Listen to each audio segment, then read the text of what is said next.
It's a podcast. It's funny. It's so funny. Oh my gosh, it's funny. There's clowns everywhere. How is it funny? I get it. It's funny like a clown. Oh my gosh, that's it. Yeah. All right. I don't know if that's a good Gilbert Gottfried impression or not, but this is Funny Like a Clown podcast. I'm your host, Dennis Wirth. October 19th, 2021.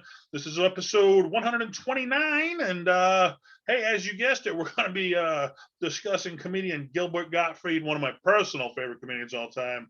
I would put him in my personal top five comedians. I mean, not that he was the greatest, but he's one of the top five that I admire, of what he did and the style of comedy that he does. And hey, let's talk about it. Before we talk about it, today's episode is brought to you by G Vegas Buffalo Sauce. For the spicy, sweet, savory, tasty game time, there's only one.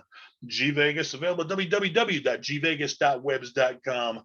Get it delivered right to your house, man. No shopping. Stay home. Stay healthy. And hey, I have no doubt in my mind Gilbert Gottfried loves a good buffalo sauce because he just seems like that kind of guy, don't he? You know what I'm saying? I can say this for you. If you're a comedian, okay, and you're starting out, you can get paid gigs or you can get unpaid gigs. And the paid gigs are a whole lot more fun. And I'll tell you what, this guy just stays working year after year. A lot of people get typecast. They come, they go, they're in, they're out. This guy, man, stuck around forever and just constantly working. And when you're a working comedian, man, that's something to be proud of. He's a household name. I don't know, I mean, I wouldn't say he's had the career of a Pryor or a Carlin, but who the hell has, But if you asked anybody, hey, you know who Gilbert Gottfried is? Yeah, of course I do, man. He's a household name when it comes to comedy, and that's half the battle right there. Let's see. Well, usually, okay, and I used to do this on the podcast. I had fan reaction where the fans would write into the podcast and they would talk about, their favorite memories of whatever comedian I'm reviewing that week. And usually I save that for the last part of the podcast. And I'll tell you what, if I can get my try again and there's bullshit with the hourglass loading up, I am going to do that first. Then we'll get into reviewing the comedian. See, first, usually we review the comedian, then we get in to what the fans have to say. But I'm going to kick it right off today, what the fans have to say, their favorite memories of Gilbert Gottfried. Let's see. Kenneth Boozwiller. Did he die? No, he didn't die. Just because you talk about somebody, and ask a favorite memory of them doesn't mean they had to die, okay? So I hope you got a favorite memory of me, but I'm not fucking dead yet, okay? Let's see. Ken had to say his voice was everything. I mean, yeah, he was known for his voice there that became his trademark, that he was so irritating that he irritated you so bad you had to love him. It became that. Let's see. Natchez Cruz. That time he spit all over the Howard Stern Cruise donuts. Okay, I don't remember. I have seen him on Howard Stern numerous times. It was with my favorite comic, Sam Kinison. He did some genius work. I got some old CDs. Okay, I didn't record them. I just bought them. I don't know if that's illegal or not, but and man, just some of the stuff they did on there was it was amazingly genius. And I don't know. I mean, that sounds like something you do on the Howard Stern show, is spit on the Cruise donuts. There had to be a good reason he did it. I don't think you do it for no reason, but let's see. Natchez also says pretty much all the Stern appearances. Yeah, I mean, Stern, he was the original podcast where you could go on there and you could do whatever you wanted. Okay, and that's why podcasts took off, because you can do whatever you want. The chains are off. There's no FCC rules. I mean, there was, but Howard broke them. He'd let you be you on there, where a lot of other people, you couldn't be you. But Howard always let you be you, and that's when you're going to get the best out of a comedian, when you take the chains off and don't give them no rules. Let's see. Dan Gurton. I did a weekend with him in Providence last summer. Great talks in the car about show business. And yeah, when you're a comedian, you're working with some of these legendary comedians, sometimes, you carpool together the gigs, and just the stories about comedy, those turn into some of the greatest things about comedy, rather than, they're sometimes better than the actual show, the road trips. That's why they had a movie called Road Trip, because road trips, some of the funnest times, is funner than the actual destination. Just the getting there is half the battle. Let's see, Jeremy Paddock, Problem Child. That was his the big where he had the major role instead of just a guest appearance role in a movie, and one of the all-time classics right there. Louis Vasquez, again, did he die? No, well, I told Lewis that Lewis is a young comedian on the New England comedy scene, and I said, rumor has it, Gilbert heard one of Lewis's jokes and died laughing, and Lewis said, well, that tracks. So I don't know what that tracks means. That's some kind of slang I'm not familiar with, but apparently Lewis was happy with it. So go, man, go. Let's see. Ted Twyman, the youthful sequence from Hollywood Squares, which has to go down as one of the all-time viewed Hollywood Squares episodes. The youthful. We'll get into that later when we review them. That was an all-time classic. But I mean, that's what he's known for, just harping on stuff, just like he just doesn't let up. And that's why it becomes so funny, because just when you think it's over, Gilbert keeps going. And that's why he was so good on Stern, because where everybody else would stop, Stern kept going. And that's why his show was number one. And that's why Gilbert's remembered. Let's see, Joe Paul, saw him in the beautiful Auburn, Mass, of all places. And yeah, I seen Gilbert live at the Bull Run in Shirley, Massachusetts, which there used to be a military base here. They closed it down, and the Bull Run, they started up when the military base was here, and all the, Army people would go over there to spend their time. And even after the base went off, the place still survived, and they still get major acts over there and stuff. And yeah, I saw him there. Very good act. I enjoyed it very much. Let's see, John Kimmel, Superboy, and yeah, he was in he did some voice work for some superhero movies and Superboy stuff. We'll get into that also. Michelle Mortensen, Mark, her husband, and I saw him in New Jersey a zillion years ago. That's a lot of years ago. You're dating yourself there, Michelle, but he did about legumes that we still talk about. And that's when when you go see a comedy show and a week later, it was funny that night, but a week later you forget, what was a joke you heard? Oh, I don't remember. But when you hit somebody with a joke where years later, do you remember that guy? And I remember I seen a thing on Bobcat Goldthwait when he was a young comic. He said, my goal as a young comic when I hit the stage was to fuck up your head enough so you will remember me the next day at work and telling your friends about me. And that's when you catch somebody, not when you tell them a great joke, they laugh about it, it was funny for a night and forget about it. But when you etch that joke into the head where years from now, remember that fucked up dude that night? That's when you hit it as a comedian right there. Okay. Let's see. I remember my buddy Scott McNeely. That was why I went to the Bull Run, and Shirley was one of my buddies from comedy was opening for him that night. And I know Scott told me a joke. It wasn't a joke. Told me a story rather about him and the booker and Gilbert Gottfried were driving either to or from the gig, and they got pulled over by the police with Gilbert in the car. And let's see what Scott had to say. We were riding with Rob Steen. He was the booker. After performing at the Bull Run, we were in Amherst, New Hampshire, and Rob didn't know he had a headlight out. Gilbert was sitting in the front of me. When the cop went back to his cruiser to run the information, I asked if he wanted to have any fun with the cop. He gave me a very somber answer and said he didn't want to do anything he didn't want to disrupt anything. Something to that effect. Let's see. I was at a Comic-Con maybe a couple years later. I said hello to Gilbert. He was very friendly, but didn't recall me. I mentioned a lot of things that he shook his head no to, but he did remember being pulled over. How do you forget being pulled over for the headlight out? So you were pulled over, and I was the guy in the car with you. So all right. Let's see what else happened here. Pat O'Shea, his 1985 special, and I do remember watching that some years back, and I do remember some of the jokes where I think he brought up. I remember one of Frisbee. He was just doing a Frisbee, putting it up on Mickey Mouse on crack, on this, on that. It's like doing all this stuff with a Frisbee. I thought that was very funny. Yeah. One of my all-time favorites of him was he did a thing about O.J. Simpson, about no, not O.J. I'm sorry, about Elvis Presley, where everybody had a theory that Elvis was alive, and they were putting this big thing together. He was spotted here, and the information and phone calls and this, and yeah, I have a theory Elvis is dead. Here's my theory. First off, he died. Okay, it's just, and he harped on it, like we mentioned. He just kept harping on, and usually death isn't far after you die. And even if he was alive when they buried him, the dirt up his nose would have killed him anyway. I don't remember how it went, but I do remember the routine. It was etched into my head. Let's see. I'm friends with Gilbert on Facebook. I tagged him, but he didn't comment on the thing, so I assume he's a busy guy. Why is he? Well, yeah, he's like I mentioned, he's one of the busiest damn guys in working business right now. I didn't realize it until he's one of those guys. Like, have you seen everything? Like, I'm a fan of Sam Kinison. I've seen everything Kinison done 10 times over, but he had a short career because he passed away early. But even Carlin and Pryor, you could say, I'm a fan. I saw everything he's done, but Gilbert's done so much. It's impossible to see everything this guy's done because he's just done so much. You'd have to put it as a full-time job just watching what he's done because he just stays so busy in the business. That's when you know you're a wanted comedian. Let's see, a stand-up comedian, an actor, and a voice actor. And we mentioned that irritating voice, and I'll tell you, if you got an irritating voice, big money in voice work because they want a voice that's memorable. So let's see, he's got an exaggerated voice where he's irritated, but he exaggerates to tenfold, so he's 10 times more irritated than he actually is.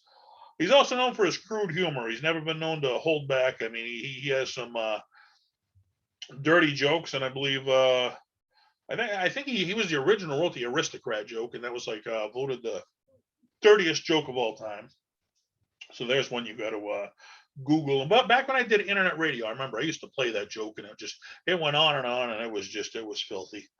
But hey, some people like who hasn't heard a good dirty joke? I mean, everybody. And once you hear it, it's like I'm offended by that, but I can't wait to tell it at work tomorrow. Yeah, bullshit. You're offended by it.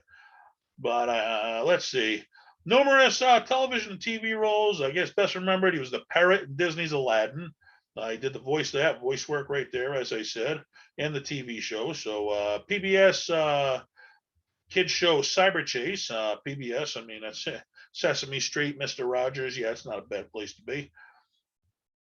Teenage Mutant Ninja Turtles did some voice work in there. He was the voice of Aflac the Duck until 2011. And I always wonder why he got fired from that gig. And I never bothered until I prepared for this interview. Later on, we're going to tell you why he got fired from being Aflac the Duck. As we mentioned, his leading role in Problem Child in 1990, where he was in a lot of guest roles, a lot of memorable roles. But you get your leading role, that's when you get your shot. He got a shot right there.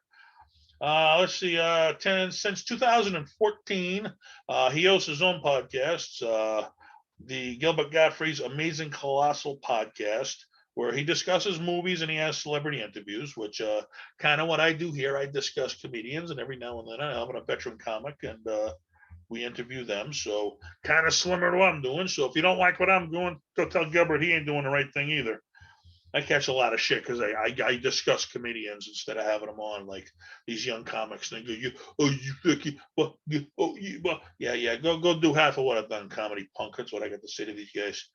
I wouldn't challenge Gilbert because he's done so much more than they mean comedy. But these young comics, they figure they challenge a guy who's done a lot in comedy, and they'll get their name out there, because they can't hack it in the real world. This guy can hack it, Gilbert, and I can hack it. Let's see. In 2017, Gilbert Gottfried documentary was released on his life, which there's nothing better than a good documentary if you really want to get to know someone, because that's like from start to finish their whole career, and there's always something in there you didn't know. Even like I said, I've seen everything Sam Kinison's done 10 times over. Every now and then I'll go on Google and just keep going, and I'll hit something I didn't know that. Just when you think you know everything, Google will teach you wrong. Born in Brooklyn, New York, started doing stand-up at a very young age of 15, and that's ballsy, man, because at 15 you're just trying to find yourself in life, never mind do comedy. So to have the guts to go and do comedy at 15, that's really saying something, man. And I always wonder how much more I could have accomplished if I had started at a younger age. He became known as a comics comic, which means, around New York City where he's from, he was the comics comic, which you have that one guy. There's a few around because comedy's a cutthroat business. It's like everybody's your friend until it affects them. Okay. They're not going to, look out for you over themselves, which nobody is. But there's always that one guy that you love to gig with, that you want to hang out with, that you want to do shows with. And Gilbert became that guy in New York where everybody wanted to be like him. They wanted to work with him. And that's how your name travels right there. And I was doing good at the beginning. Then all of a sudden I started to have some success, and about 500 comics wanted me to bring them along with my success. And it's like, yeah, I can't take care of all 500. And then I became an asshole because I wouldn't book all 500 of them. It's like, well, yeah, I got 3 spots on my show. So 497 of you are going to send up disappointed. Not that I'm an asshole, but I can't do it. But you should give me a paid gig. Or how many paid gigs you got for me? Oh, well, I got none for you, but yeah, you should definitely give me some. Yeah, everybody's got it figured out. Let's see. In the 1980s, Saturday Night Live came going. I guess he did get noticed in New York, and they were retooling the show where some of the veteran comics had moved on to bigger things. Producers gave him a shot, casting him on season 6. He was in 12 episodes, and what he said, it was a down point in his career. It wasn't a memorable time because he was rarely used in any of the skits, and it was before he came on to his distinct voice that he was reused his regular voice that he instead of the yeah that he was remembered for, and the squint. He's always known for squinting and stuff, and it was before he had really established what he does as a comic. He was young. He did have one skit on there where he was used, and he said the down point come where they had him play like a dead body in one skit, and that's all he got to do when he realized he wasn't able to be the person he wanted to be on there. So let's see. But even when you're on places like that, okay, even if you don't hit it big, you make connections, which led to his next big break. 1987, he played an accountant in Beverly Hills Cop 2, one of the biggest movie franchises of the time. Beverly Hills Cop was just what an amazing movie franchise that was. We're reunited with former Saturday Night Live alumni Eddie Murphy. So he may not have been big on Saturday Night Live, but he made a friend in Eddie Murphy who got him into one of his movies. And I don't know who hasn't seen the Beverly Hills Cop series. Go down. I'm telling you, somebody asked me my favorite comedy of all time. And, for me personally, I got to put Beverly Hills Cop in there at number one, man. The original was just, it hit at the perfect time where me and my friend was at the right age, and we saw that, and we were constantly throwing quotes from the movie at each other. And you could put Caddyshack in there, and Animal House, and these are all great movies. But I mean, for me at my age, personally, growing up, Beverly Hills Cop, that was the one that struck me as right time, right place for me personally. Let's see. He was not a regular, but I said, you want to know how much this guy worked? He appeared in The Amazing Life, Sea Monkeys, The Fairly Odd Parents, Ren and Stimpy. As we mentioned, lead role in Problem Child 1 and 2. Kingdom Hearts he was in, House of Mouse. Now here's one I remember before he even hit it big, and even Saturday Night Live. He was the host of USA's Up All Night from 1989 to 1998. And I do remember as a kid watching that, and it was like I didn't even tune in to see him. I just there was some good movies on USA, and if you were going to watch the movies, you had to get through Gilbert. I remember he was in a rowboat, and he was always, he had found his voice there, and he was making these stupid comments, and so you'd tune in to see the movie and be forced to watch this guy. And at first you're like, man, I don't like this dude. Then he's like, man, he's irritating. All right, now I'm starting to like him. He kind of win you over with the voice, and man, you do that from 89 to 98. That's a heck of a run right there. That was where I got my first exposure to Gilbert, was on there. So if I did see him again in another role, I'm like, oh, that's the dude from the rowboat, man. Like, and it was like a big nothing back then, but it was nothing that made you remember him in his bigger roles. So, as we mentioned earlier, he was a guest on Hollywood Squares, one of the most viewed episodes of all time, with the Yule Fool segment of, I guess Penn from Penn and Teller was on there, and earlier in the show he'd called somebody a fool for not agreeing with him or disagreeing with him or something, and Gilbert took it to the next level where one contestant was having so many wrong answers in a row that Gilbert, just every time he got a wrong, or right, you fool, you fool, you fool. Do you agree with me? Yes, you're wrong. You fool. Do you agree with me? No, you fool. I was right. It just turned into, it went so long. It was like he started to crack up all the other members of the panel. And yeah, I suggest you go on YouTube and check it out. It was such a hilarious, like, in the moment thing. It was nothing you could have planned to do. It was one of those in the moment it happened things that just turned into something hilarious. What I didn't know about him, he was the voice in Superman the Animated Series, which, hey, if you're in with Superman, that's not bad being in with a superhero, because I'm a superhero, the child support superhero, and we're putting out a movie for Amazon Prime called The World Needs a New Superhero. And hey, I have a fan for actors because it's been a lot of work, but I'm looking forward to it. Let's see. Also, Gilbert was Lego Batman 3, Justice League Action, and Lego DC Villains. So a lot of voice work because he had such a memorable voice, and 2 episodes of Superboy. And not only did he do 2 episodes of Superboy, he co-wrote 1 episode of a comic book for Superboy. So that was very memorable right there.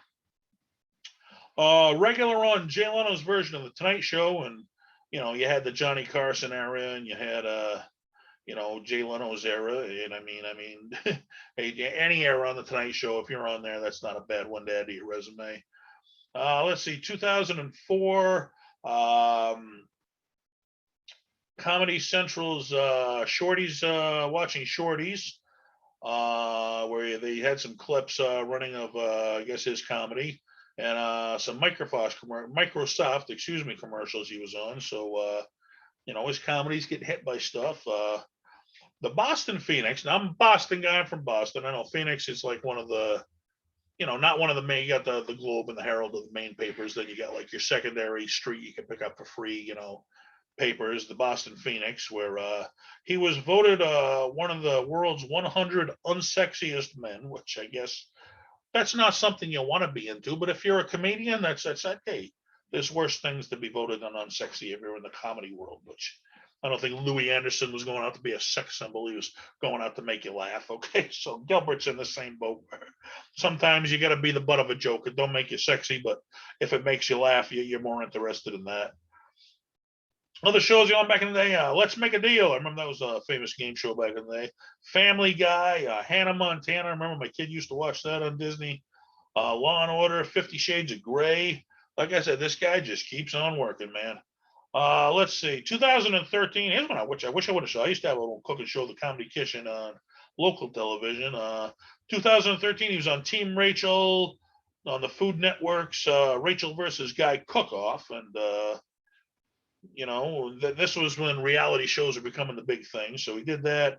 He did ABC's Celebrity Wife Swap, and I think he swapped that with Alan Thicke's wife or something like that, where they went to live each other, and I guess they tutored on each other on being a good or bad husband or something, but I did not see it. Let's see, he was on NBC's Celebrity Apprentice. I did watch a few seasons of that, not the season Gilbert was on, but it was an interesting show. The one I do remember him from was when I was a kid, okay, and I remember Adam Sandler was on this show as a young comic nobody had ever heard of. And, this was back before you ever heard of in this business. You get on the Cosby Show as like an extra on a sitcom. And Gilbert was on there where I think Cliff and Theo were going to buy Theo his first new car. And he's like, we can't let the car dealership, we have money. We got to be, got to look poor that we'll get a better deal on the car. So they dressed up in sweatpants looking poor. And they're sitting in there, and Gilbert comes out with his irritating voice, Dr. Huxtable, doctor. Everybody's looking around like, you're a doctor? You got money, man? He's like, shut up, man. Blowing the cover, but it was the perfect thing. And like I said, you've known Gilbert everywhere, but if you really want to see this guy's genius, now, I'll say, tune in the Howard Stern Show. If you can get a hold of some of his clips on there, that stuff is beyond genius, okay? But that's a longer format. Now, if you want a short format genius made for television, this is probably where he'd be best remembered for being a genius, was the Comedy Central roasts and the Friars Club roasts. And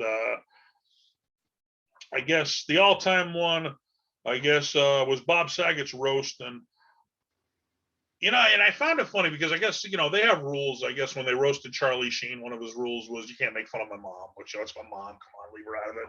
And I guess Bob Saget, one of his rules was he didn't want you making fun of Mary Kay and Ashley Olsen because they were little kids when they did the show. Well, the people who break the rules, those are the ones that get remembered, okay? And the ones who play by the rules, those are the ones that get left behind. So Gilbert decided to do a joke about him, and I think it's got to be the number one roast joke of all time because everybody was talking about it the next day at work, where he said, Ashley, well, here's the genius of it, because he did the setup when he first opened it, okay? First setup, when he first came out, he said, the first thing you need to know is something about Bob Saget. He was once arrested for drugging and raping a woman. And I couldn't believe it when I heard he was arrested for drugging and raping a woman. And when I did hear it, I couldn't believe it for 1 second that he was arrested for drugging and raping a woman. And he just kept harping on the fact that he got arrested for drugging and raping a woman. So Then he did his whole routine. Then he did the callback, which is perfect, which is when you do a joke that calls back to the previous joke. Well, Gilbert did it. Well, the Mary Kay and Ashley Olsen walk into a bar, say to the bartender, what was it? Give us a couple of ass hurts. And bartender says, how do you make an ass hurt? They say, well, Bob Saget gives you a chocolate milk that he just got done mixing. And then you wake up 3 hours later lying on your stomach. And I mean, the place just erupted in hilarity. Remember Jeff Ross, he was walking, he fell down literally laughing. He laughed so hard at that one. It was just, it was perfect. And it's the perfect spot. It was, I forget who he was roasting, somebody else. And Ice-T had went up there and he gave like this badass speech. And then I think Gilbert got up and kind of mocked him where Ice-T was saying, you be careful, I'll go home and fuck all your girlfriends. And Gilbert goes, you be careful, I'll fuck all your girlfriends. It was so hysterical coming from him. But that's when you can truly see Gilbert's genius. That's where I'll always remember him most from was the Comedy Central roast. He was just, I think, the number one all-time genius roaster. So let's see. Now I like dirty comedy. I'm from the '80s. We weren't offended by nothing back then. Nowadays, these kids are offended by everything. I don't think, if he didn't have the legendary career he's already had, I don't know if he could survive in today's market. Proof to the point, he had some controversial moments. 1991 at the Emmy Awards, he did the endless series of masturbation jokes in reference to Paul Rubin, which, as you know, Paul Rubin's Pee Wee Herman, and he got arrested for masturbating in an adult theater, and it was the hot topic of the time. But he just harped on it so much, where I guess the East Coast saw it, but there's a delay by the time it goes to the West Coast. They edited it out to go to the West Coast, so it was censored by the time it hit there. They didn't hear them all because the Emmy Awards said he wouldn't be invited back after that. So he went a little bit overboard for television right there, where on a podcast he could get away with that. You got to know, you got to know where you can let loose and you got to know where you can hold back. Well, it's sometimes Gilbert not holding back. It gets him remembered like in the Comedy Central thing. Well, sometimes it gets you in trouble like on the Emmy Awards. He was at the Friars Club roast of Hugh Hefner again, 3 weeks after the September 11th attacks. And he made a joke. He couldn't get a direct flight here to do the gig because every flight wanted to stop first at the Empire State Building. Got booed. Yeah, everybody, too soon. Everybody was saying that. And it turned into an ugly scene because, 3 weeks after September 11th, it was too soon to be doing jokes about it. But if it had went over, it would have got remembered like crazy. So you take the chance, it's either going to make you hate it or make you friggin' huge. There's no in between. Some of them he's hit, made him huge. Some of them he hit, he got hated. Let's see, 2011. And I said I'd get back to this. This is why you get fired from Aflac earlier in. And I know it's one of them. I'm like, a duck commercial. How could you possibly get fired from a duck commercial? Well, 2011, he did a bunch of jokes about the earthquake in Japan. And apparently, Aflac does 75% of their business over in Japan. So they didn't think that the jokes about the Japan earthquake were very funny because 75% of the business over there. They let him go and pulled in a new guy for the Aflac Duck. And that's why we don't have Gilbert Gottfried as the Aflac Duck anymore right there. So let's see. Here's some other ones which I had to bring up because, these are ones you remember, from my childhood. The Adventures of Ford Family. Andrew Dice Clay's first big movie. Yeah, it didn't do too good, but at the time, it was one everybody had to see. They saw it, it flopped, but it was everything. Look Who's Talking To. I remember that was the baby movie. It was one of the bigger movies at the time. House Party 3. Dr. Dolittle with Eddie Murphy again. Night Court, the old series with Harry Henderson. Who don't remember that? Wings, that was the old television series based right here in Massachusetts out of Nantucket. Mad About You, Paul Reisner, Heller Hunt, come on, all-time classic series. Becker with, Sam from Cheers, he was on there. Let's see, Last Comic Standing, he was on there. I think he was one of the judges at some point or a guest or something. Let's see, Anger Management, I think I was with Charlie Sheen. Cash Cab, remember the old series there? You get in the cab and it'd light up and they'd ask you questions. He was on that. Sharknado 5. How many Sharknadoes do we need? Apparently 5 they had Gilbert Gottfried on, so they were still going strong. SpongeBob he was on. And the only one I can't believe that hasn't had him on because they've had everybody on was The Simpsons. I can't believe if they haven't had Gilbert Gottfried on yet, you should, because there's a voice for a cartoon you remember. You heard it first here, Funny Like Clown podcast. Get Gilbert Gottfried on The Simpsons. Let's see. He also did some voiceover work for some video games for Disney. The Kingdom Hearts 1 and 2. I remember my son was into Kingdom Hearts. It was a big thing at the time. But some of the other, as we mentioned earlier, the superhero movies there and stuff. Kept busy, man. Two of the biggest companies in the world. He did commercials for Pepsi and Subway, and I guess if you've been voted out of all the comedians of all time, and you've been voted the aristocrats as the number one dirtiest joke of all time, then there's a trivia question for you right there. Who's got the dirtiest joke of all time? Well, it's Gilbert Gottfried. And I meant to do this earlier. I should check this out because like I said, I used to play it. It was a dirty joke. And let's see. Well, at least no, I'm not going to get it off the top of my head. All right. Well, you go Google it yourself. Dirtiest joke of all time. You heard it first. Hey, I don't mind a good dirty joke. I don't mind a clean joke. As long as it make you laugh, I think it's funny. I think content is everything. Okay.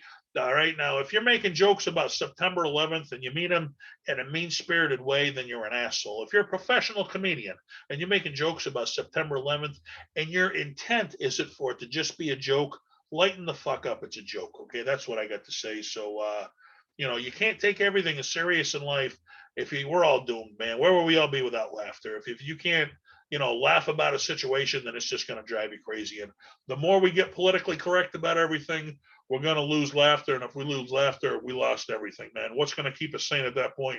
We're all going to go crazy. The only way you're going to stay sane in life is you have to laugh about the bad stuff. Learn to laugh about it. This is so far past ridiculous. I'm going to laugh about it. That's what I chose to do. I went through a bit of divorce, saw my kid was getting caught in the middle, and it could have drove me crazy. And instead, I created the character, the child sports superhero. I chose to laugh about it. I'm spreading awareness, and that's what's kept me sane, is finding humor in a miserable situation that should have never happened. But check it out, man. Me and Gilbert on the same page. And hey, I'm not saying wink, wink that Gilbert's in my movie, but wink, wink. He just might have a small role in there. So check it out. It's called The World Needs a New Superhero, and should be premiering, well, we'll say it should be on Amazon Prime by early 2022. So we're already in November? So a couple months, 2022. Look for it, folks. This is Funny Like Clown podcast.